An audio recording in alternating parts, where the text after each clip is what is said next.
স্বাগত জানাচ্ছি আমি ফিরোজ তোহা। শুরুতেই সংবাদ শিরোনাম।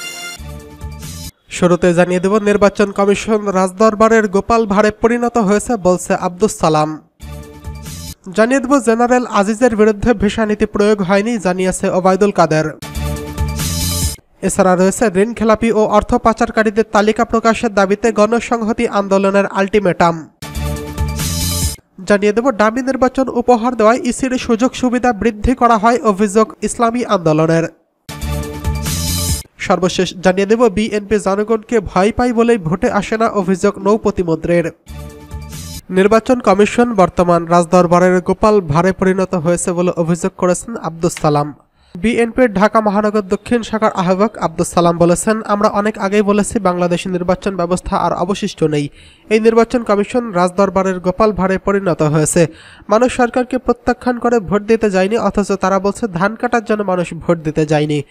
রাজধানীর নয়াপল্টনে ভাসানী মিলনায়তনে ঢাকা মহানগর দক্ষিণ বিএনপির ২ নং জোনের সভায় সভাপতির বক্তব্যে তিনি এসব কথা বলেন।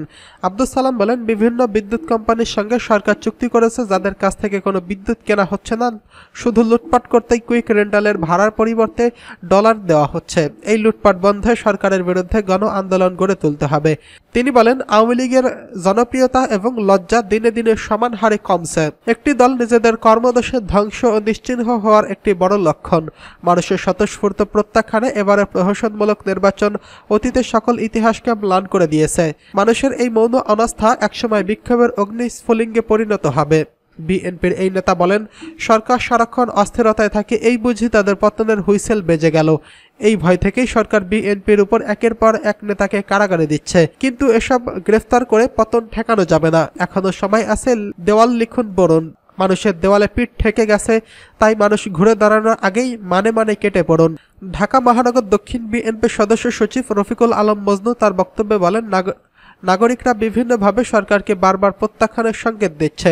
সরকার তলে তলে এই অনাস্থা প্রত্যাখ্যান করে দিশেহারা হয়ে এখন আবোল তাবোল বক্তব্য দিচ্ছেন।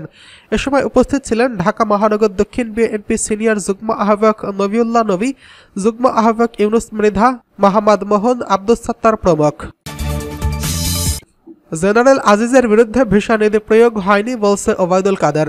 সাবেক সেনাপ্রধান জেনারেল আজিজ আহমেদের উপর ভিসা নীতি হয়নি এবং যুক্তরাষ্ট্রের অ্যাপ্রোপ্রিয়েশন অ্যাক্ট প্রয়োগ করা হয়েছে বলে জানিয়েছেন আওয়ামী লীগের সাধারণ সম্পাদক সড়ক পরিবহন সেতুমন্ত্রী ওবায়দুল কাদের।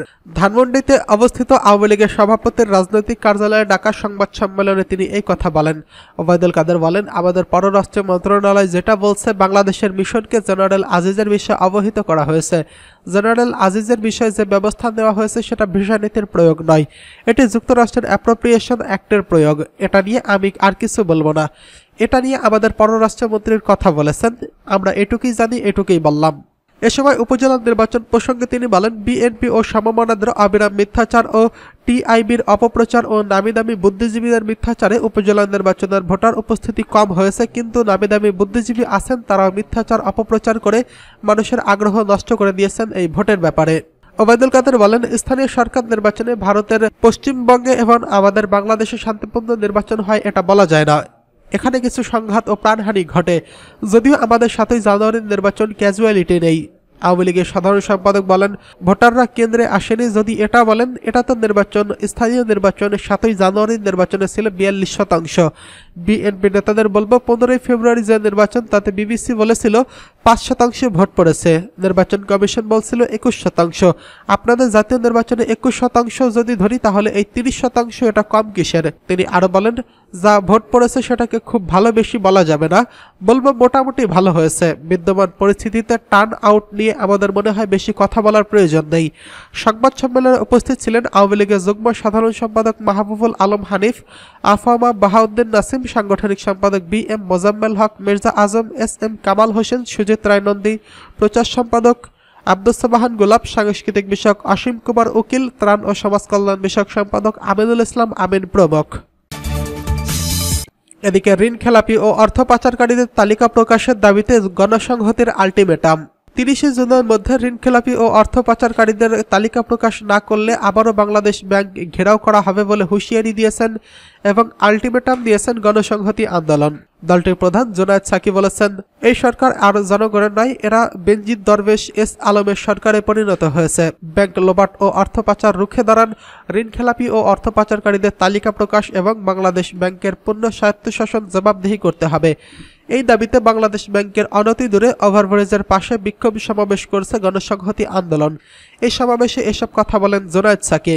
গণসংহতি আন্দোলনের প্রধান সমন্বয়কারী জোনায়েদ সাকির নেতৃত্বে একটি মিছিল বাংলাদেশ ব্যাংক অভিমুখে যেতে থাকলে পুলিশ তাতে বাধা দেয় এবং মিছিলে পথরোধ করে। তখন রাস্তার পাশে জামায়াত ও সমাবেশ করে গণসংহতি আন্দোলন মিছিল ও জনসমাবেশ করে। জোনায়েদ সাকি বলেন, বাংলাদেশের মানুষ চায় বাংলাদেশ ব্যাংক ও ব্যাংকের সম্পদ সুরক্ষিত থাকুক, কিন্তু যারা ব্যাংকগুলোকে ভেতর থেকে ফোকলা বানিয়েছে, আমরা এসেছি সেগুলোর প্রতিবাদ করতে। আমরা পুলিশ বা সরকারের বাধাকে মানি না। আর যখন একটা দেশে সরকার বৈধ হয় তখন আইন মানার প্রশ্ন আসে, কিন্তু এই সরকার অবৈধ। এই সরকারের সব নির্দেশ অবৈধ। এই সরকারের কোনো নির্দেশ জনগণ মানতে বাধ্য নয়। এই সরকার যত আইনি দেখাক, মানুষের ভোটের তো এরা নির্বাচিত নয়।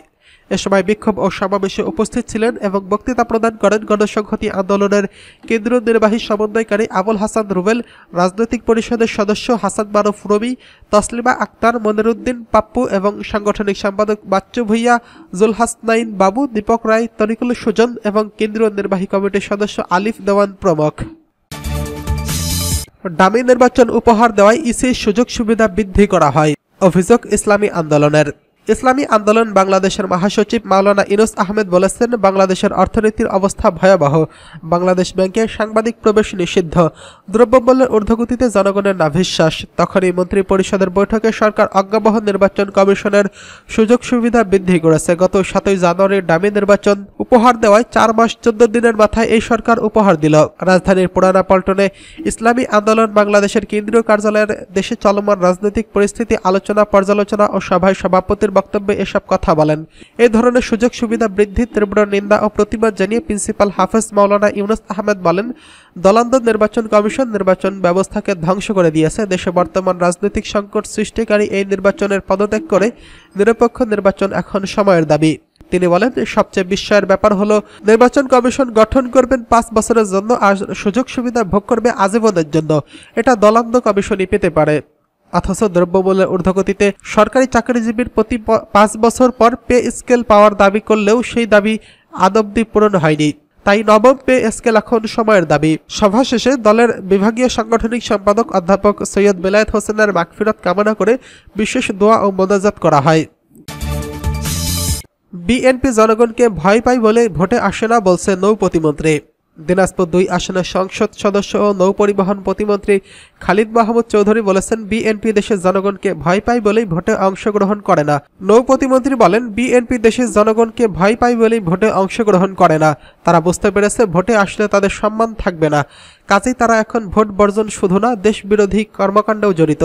সমগ্র পৃথিবী আজ যুদ্ধের মধ্যে জড়িয়ে গেছে। এরকম একটি অর্থনৈতিক বিরাজমান পরিস্থিতি, কোথায় বিএনপি দেশের জন্য কথা বলবে? কিন্তু না, তারা দেশকে কিভাবে নিচে নামানো যায় সেই প্রক্রিয়ার সাথে জড়িত। এটা খুবই দুর্ভাগ্যজনক।